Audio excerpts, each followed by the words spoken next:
to another shower thought.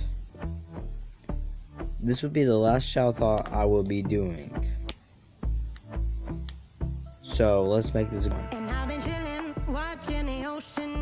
one thought I've always had is how long? Because Jesus has been around forever. He's been around for God, Jesus, whatever you want to call him. He's been around for all time. He's been around forever.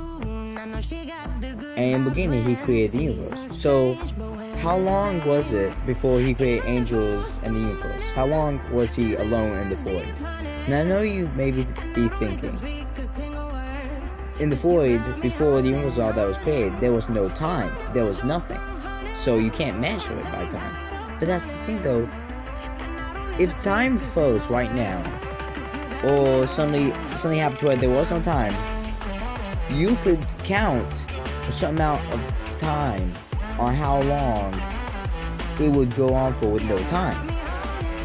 So my question is, you can calculate, you can turn no time into time.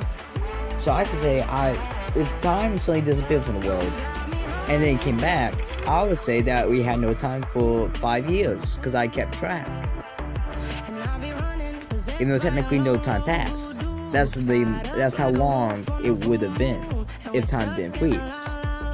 So since you can count and there is amount of time even without time, how long was God in the void? That technically means you could measure the time of how long God was alone.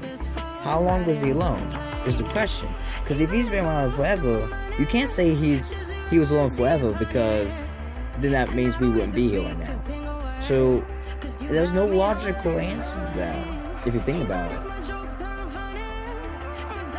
But speaking of Jesus, just think about this. We all came from Adam and Eve. Unless you want to believe that theory about there were other people in the world when Adam and Eve were around, they just weren't in the garden. We're not talking about that right now. Unless you want to talk about that. Adam and Eve were the only people. So we all came from them. So think about this.